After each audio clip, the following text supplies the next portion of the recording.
belle bosse la télévision, on a vu nos points dans la folinga la journal, il y a peuple pour le peuple. Merci. Na fidélité confiance pour la Kanayango, na journal, na bino. Bon début de semaine, on vote à la bino de Fongo la journal pour nous que chef de l'État Félix Antoine Tshisekedi Tshilombo président qui week-end et qui kuna na cité à Union africaine réunion il y a 37e conseil de ministres et gouvernement Judith Soumine pas wapi ba membre du gouvernement ba le bela qui sous le Cameroun Italie situation sécuritaire paix humanitaire paix épidémiologique bo ba sous ba beta qui sous ma sur Italie contrôle il y a recensement biométrique il y a bagent il y a service il y a budget annexe tobeta bongo ma sur Italie Jean-Michel Samalukonde au azabongo président il y a Sénat pour nous savoir qu'il y a cheval qui mokolo ya samedi 29 mars kuna na Bruxelles mission na bango au Italie matérialisation et résolution il y a 2773 il y a Nations Unies paye ba sanctions contre Rwanda na ba M23 Nadine Assona muya la pesipino ba détail. Mission oyo ezalaki inscrit na cadre ya diplomatie parlementaire oyo ekambamaki epai ya ba sénateur congolais tour à tour na Paris na France pe na Bruxelles kuna na Belgique au cours ya mission oyo ba bokutani ya haut niveau ezalaki au rendez-vous sous l'angle ya lobbying pe sensibilisation pour la concrétisation ya résolution 2773 ya conseil ya sécurité ya ba Nations Unies pe ba sanction oyo ezomaki na Union européenne contre Rwanda, PEBA M23, na AFC, député européen,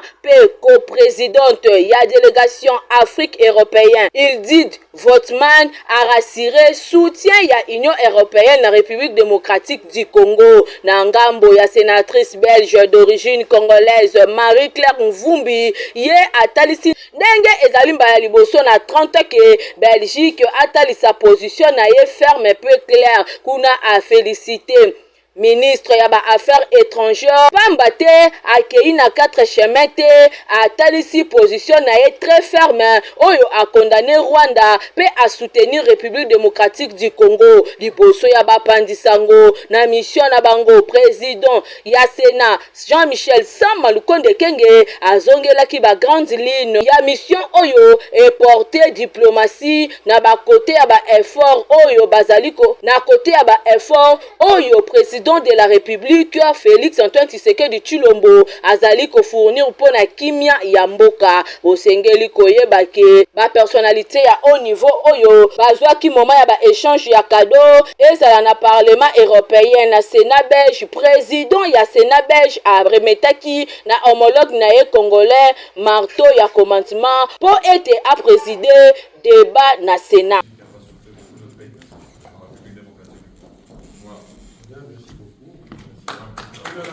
Devait d'abord ma Italie Premier ministre Madame Judith Soumine Tuluka qui a participé qui samedi 29 mars na marche et mobilisation générale contre guerre et agression où ils allaient organiser na réseau de femmes solidaires internationales le marche où et banda ki bongo na gare centrale kuna na commune ya Gombe héritier mapinde minadi na sona bazaki na compte infolinga.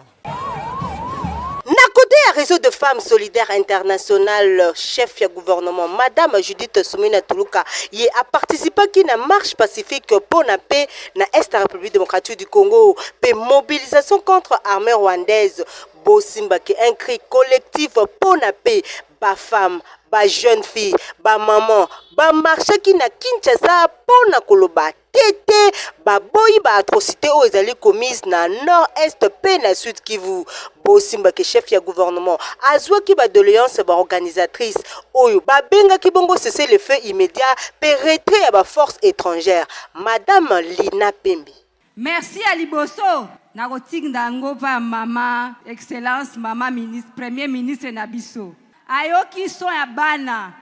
bana nga bazol tambola. Bala nanga ba rejoindre idée nangai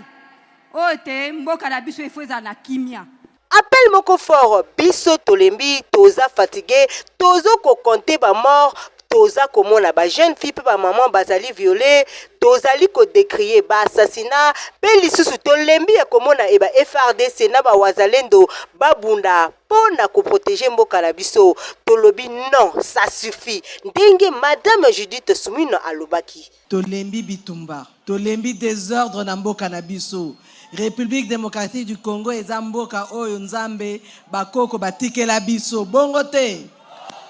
mboka ngo eza ya banani biso banani Yangwana lelo tolobi Congolais, Congolaises, Telema, tolobi boni. Bosimba que Premier ministre Madame a réaffirmé que l'engagement du gouvernement y a instauré fonds populaires pour la paix, pour améliorer les conditions de vie et les forces de défense. D'abord, le rapporteur de l'Assemblée nationale, professeur Jacques Njoli, celui qui est le directeur général de BCECO pour le développement de la province de Chouapa, Pambate depuis le coupage de Salema, province Oyo et de Kolakate. Héritier, ma opinion, ma petite détail.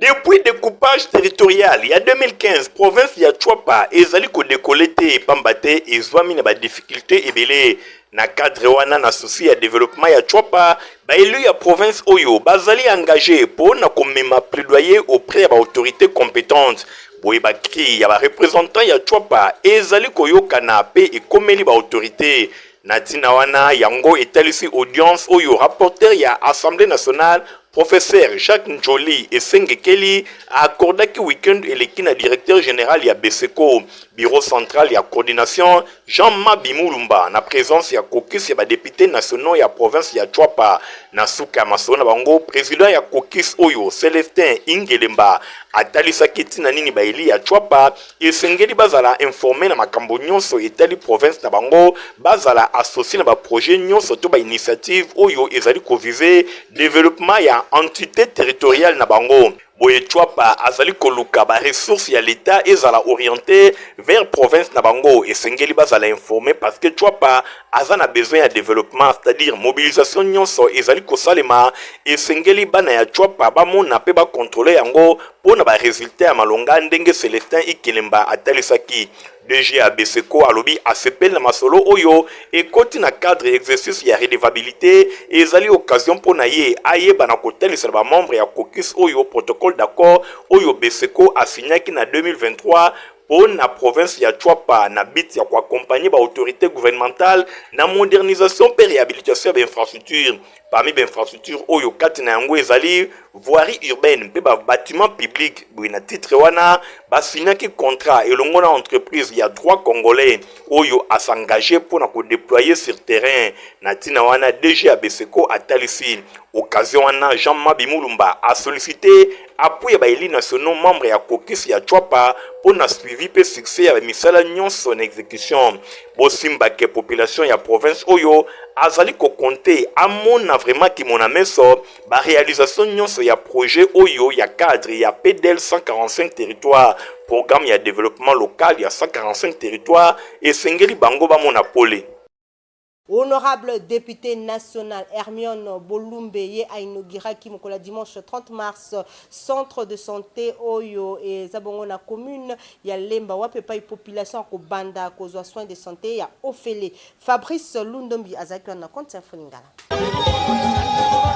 Mwasi ya mpiko, mwasi ya mayele, honorable Hermione Bolumbe, ba promesse nyonso apesaki azali ko réaliser yango po na bana ya district ya Moamba epai wapi bapesaki ye confiance. Bosimba weekend eleki Hermione Bolumbe, honorable député national ya district ya Moamba ayaki ko inaugurer centre de santé na ye na commune ya Lemba. Na Lemba terminus kuna na cadre ya fondation Hermione Bolumbe HB na mokuse ba mama bayaki ebele bautaki bisika na bisika na 5 communes ya Moamba, c'est-à-dire Lemba, Ngaba, Limete, Kisenso, pe Matete bayaki wana pona ko assister na inauguration ya centre de santé oyo e kobanda ko sunga bango ya Ofele ba traitement nyonso e kozala awa ya Ofele nyonso wana ezali ba promesse oyo mama Hermione Bolumbe apesaki na tango ya campagne électorale. Boye akataki ruban symbolique pe na mbala moko alekaki pona kosala visite ba matériel nyonso oyo ezali bongo ba matériel moko moderne et pesami na centre de santé oyo pona kosunga ba mama ba machine ba laboratoire biloko ya ndenge na ndenge ba service nyonso ekozala na centre de santé oyo pona kosunga ba mama ekosuka awa te ekokende tina ba commune nyonso ya district ya Moamba. Alobi azali kaka pona ville ya Kinshasa te, azali député national pe azalaki élu président ya ba jeune parlementaire ya Afrique centrale. Hermione Bolumbe tango asilisaki visite boyo kandenge alobaki bandeko na biso ya este biso nyoto toza mboka moko tozana bino pasi o bino bozoyoka biso pe tozoyoka ngo topesi mokonzi na biso mboka merci topesi gouvernement pe merci na makambo nyonso bazosala na ye non seulement kosenga bino merci mais kobonzela bino centre oyo parce que lelo soki nakomi mokonzi na niveau ya Afrique centrale eza po bino botindaki nga na parlement ya Congo soki nazalaki na Congo te na ngai nazala olikuna te. Donc, na sengi bino merci. Na kosala effort pour que na se rassurer que bozwa baswa ya ofele comme Bolanda. Tokena ba province ebele to sala ba lipasu sans pour autant to fungola libumu. Awa pe na Kinshasa to bandi o ezanda kuna bino. Prime na nga ya liboso na bonzeli yango ba mama, ba papa, ba leki, ba yaya ya Moamba. Évidemment, ezaka Moamba te Kinshasa nyonso. Mais mikolo koya tokokende parce que Lubumbashi déjà toza na terrain munene ya Okatanga ici to inauguré tokokende Kingabo soto 5 communes nde tokokende na bamboka misusu na tondi bino botondi. Et soukaki wanate, honorable député Hermione Bolumbe, lokola et tomba qui peut clôture il y a mois de mars, mois de la femme, maman Hermione Bolumbe, atika kaba mandengo wanate, a kabola ki biloko ebele, ba machine à coudre, a pesa ki ba fond de commerce, a kabola ki ba Congo, ba pau, pe biloko ya ndenge na ndenge, pona ko permettre ba mama, ba ye bana kosala mosala, bazala utile na société, moi si ebongi te akanga maboko, moi si ebongi azala vraiment mosungi ya libota. Si matondi epe ya Nzambe owana azali mwana na ngai te aza nde koko na ngai Nzambe atondise na bwanya Nzambe atondise na mayele Nzambe apesa ye bomoi molai mpe asimba nzete. Mama Hermione Bolumbe oyo asali ba mama nyonso ya komini ya Lemba ba beti maboko pe ba sepeli bozala kimia na ba komini nyonso ya Moamba ba centre oyo ekotongama oyo ka bien ba soin nyonso ekozala ya ofeli.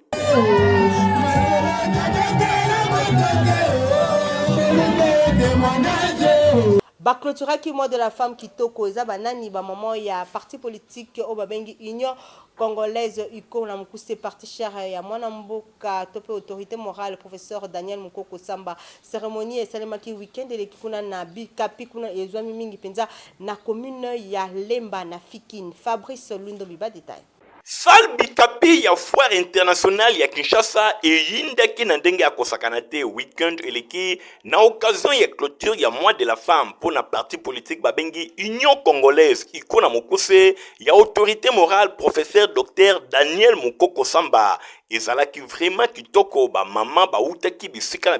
na ville ya Kinshasa pona koya ko clôturer mwana bango na bokambemi ya présidente ya ligue des femmes ya UCO mwana mboka Florence Malolo azwaki maloba liboso ba mama pona ko expliquer makambo nyonso oyo etali ba mama ndenge nini musala ezali pe kosalema na ngambu ya autorité morale na bango professeur Daniel Mukoko Samba depuis ye azali vice premier ministre pe ministre ya économie nationale ba réalisation ebele et salemi boye secrétaire national chargé ya idéologie pe formation ya parti yepe azwaki maloba pona kolobela idéologie ya parti na bango babengi UCO présentation ya ba cadre nyonso bazalaki présent et salemaki même na cadre ya ba oyo ba utaki na ba province na niveau ya exécutif provincial ya ville ya Kinshasa ba présentaki pe bango tomonaki présence remarquée ya le grand leader d'opinion les lions ya ville ya Kinshasa Bredge Engali Obama oyo azalaki ensemble na comité na ye exécutif ya ville ya Kinshasa nyonso elekaki vraiment kitoko secrétaire général ya parti prise moi bitambwe yepe azalaki wana pona koza maloba pe kotalisa ndenge nini parti ezali kotambola ba projet oyo nyonso autorité morale professeur Daniel Mukoko Samba azana yango na esengo wana cadeau surprise oyo eutaki epai ya professeur Daniel Mukoko Samba autorité morale ya parti elongona molongani na ye oyo azali trésorière na kati ya parti mama Emile Mukoko boye ebele ya maputa plus de 2000 mobimba ezalaki partagé epai ya bamama esengo elekaki tellement makasi bamama nyonso ya iko bazali kosepela na mosala ndenge ezali kosalema bango nyonso bazwaki bakado ya maputa bisika na bisika oyo bautaki na bakomi nyonso ya ville ya Kinshasa pona kosangana na salle bikapi pe koklotirer mwana bango oyo ezali mois de la femme esengo ezalaki makasi bamama nyonso balobi merci professeur Daniel Mukoko Samba vice-premier ministre pe ministre économie na ndenge ozali kosunga bamama pe osepelisi bango na mwana bango mois de mars depuis ebandeliti na suka.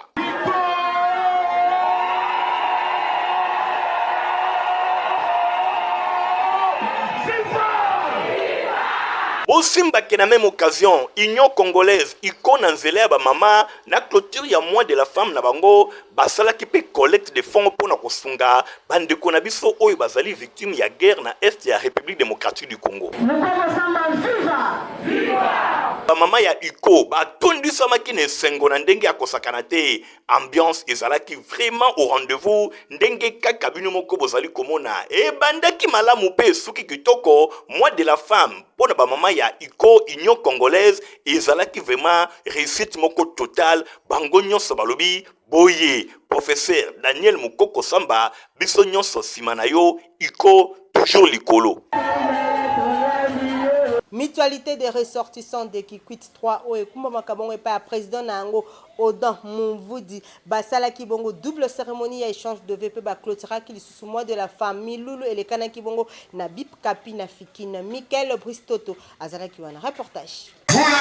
Grande salle espace Bip Kapi na Fikina yinaki dimanche 30 mars na ndenga ko sakana te mutualité des ressortissants de Kikwit 3 Mirek 3 na Mokuse oye kuma avec impact pe idéologie na président nango Odo Mumvudi Gikoga bobenga ye l'incarnation de l'intelligence socratique akumbela kamasolo tellement kitoko na nenga kosakana te bazalaki événement jumelé mokola dimanche 30 mars awa na Bip Kapi ezalaki cérémonie échange de vœux pe clôture ya mois de la femme ambiance ezalaki ya mokwake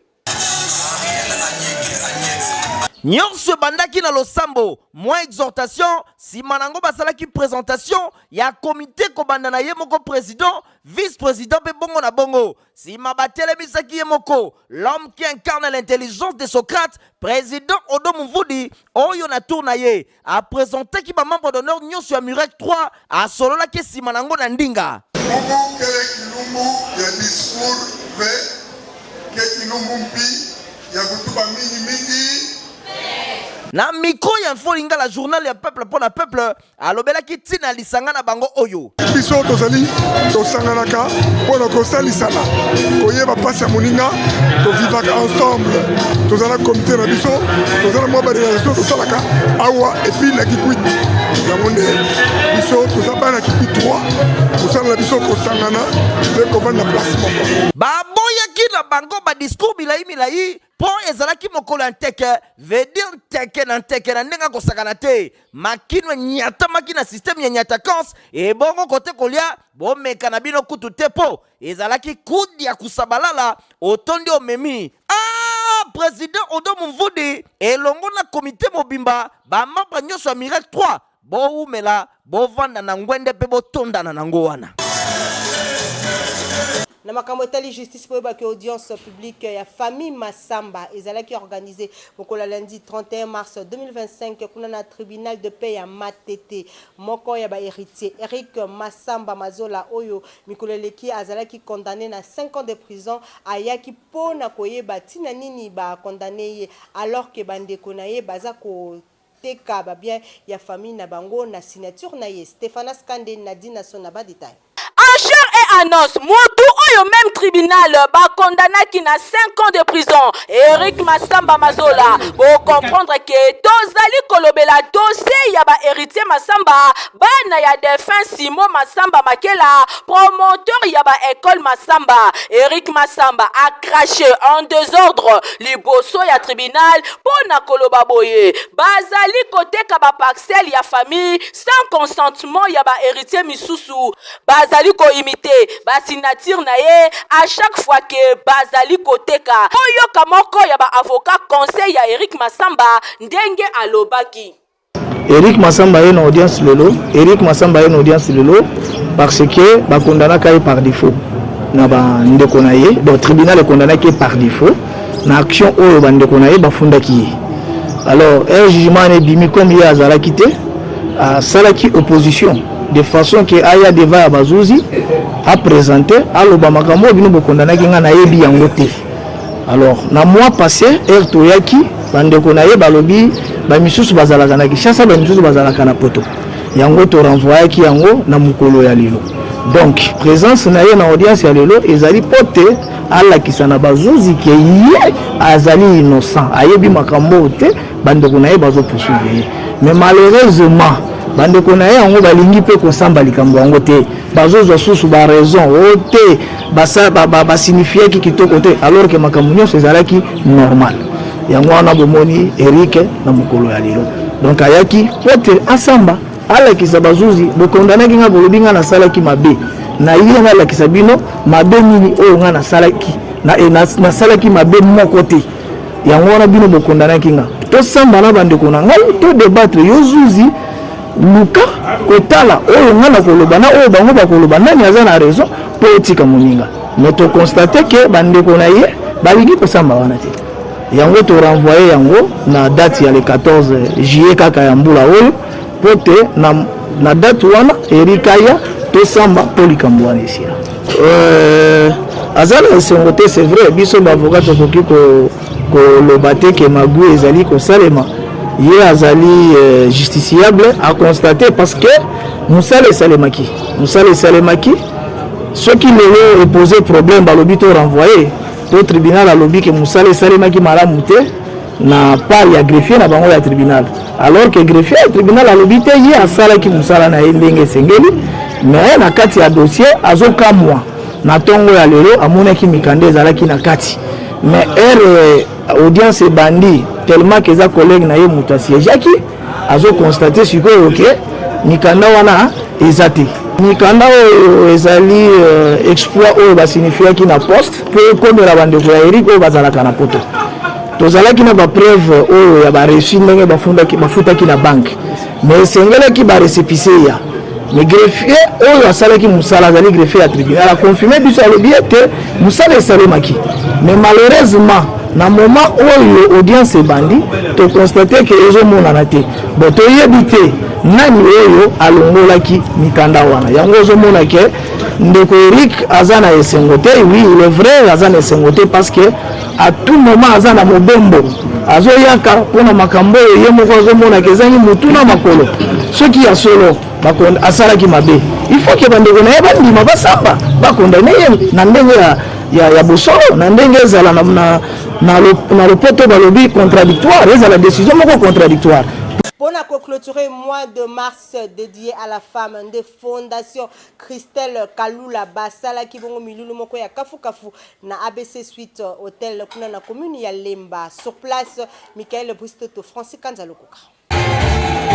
La clé de la réussite ndezalaki mo bange na thème o ezalaki exploiter awa na milulu ya mokwake oyo Fondation Christelle Kalula est organisée qui na cadre à clôture ya mois de la femme moko la samedi 29 mars na somptueuse salle polyvalente ya ABC Suite Hôtel na commune ya Lemba. Nyonso na bokasi ya ye moko la femme forte Christelle Kalula bakisele la brillante étoile congolaise mwasi ya mpifo ba mama bazalaki très mobilisé na milulu oyo po ba utaki bipai na bipai balingaki ko rater rendez-vous oyo te ya ko boucler mwana bango ba différentes interventions salemaki lokole madame Mimi conseillère spéciale et gouverneur ya ville à Kinshasa, Madame Bendelo, secrétaire général na ministère de la formation professionnelle, Victor Bosokwe Kaka, mécène, président de la fondation Oezana Kombo Naye, Bondi Melanga ke Nyoso, et les Kanaki qui toquent avec impact et idéologie. Point commun à différentes interventions de Bango, et la autonomisation de la femme, Mama Akanga Maboko te, aye ko la formation pour azal autonome, Yokelangelo Oyo. À la femme, on réserve des fonctions comme protocole, des fonctions comme sociales, c'est-à-dire que par exemple, paysan, on a de l'autre, on a une femme, elle est première ministre, et moi, si on a, à la question que moi, c'est pour ça là, nous ça là, on se trouve. Basi il faut pas kota na entrepreneuriat, il faut que basi basi na misala ya maboko pour na autonomisation na bango. Exactement que Moi si avant ma mobile, non. L'homme reste l'homme. L'égalité dans les choses toujours de par exemple,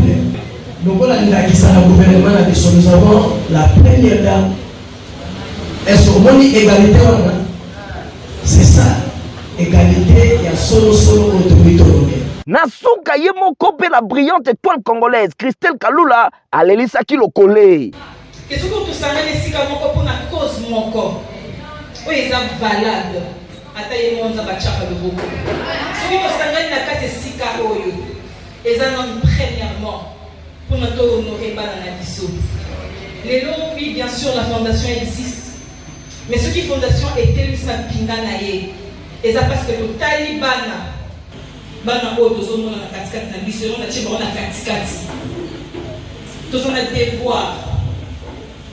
ya prendre soin na bango basengaki yango te mutu moko te abotama po akutana ase retrouver notre orphelinat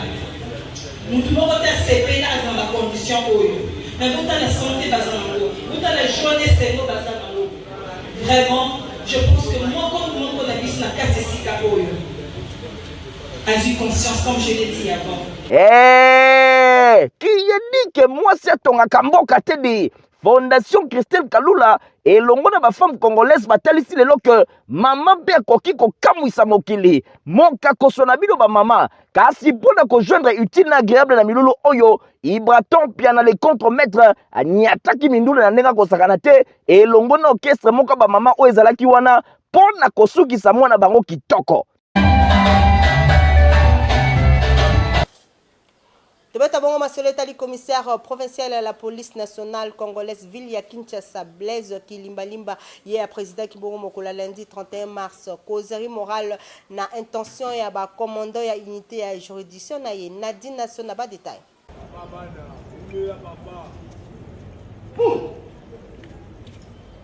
Asaleki rappel na causerie morale oyo a président Kimokolo ya lundi 31 mars 2025 na intention ya ba commandant ba chef ya unité ya juridiction d'ailleurs ye nani commissaire divisionnaire adjoint Blaise Kilimbalimba kaka na causerie oyo ayebaki lisusu na ko rappeler na ba troupe ya ba instruction pour na ba disposition sécuritaire oyo etiami en place pour na ba kinos pe kinois oyo bazali ko vivre na kimia pe quiétude au cours ya bokutani oyo Blaise Kilimbalimba a déploré ba brutalité ba violence policière na ba genre nyonso na ba différentes interventions protection ya population pe ba bienfaisance na bango ezali ko faire partir na ba mission régalienne ya la police ba policier esengeli ba accompagner population pour nyonso eleka na kimia pour être sécurité publique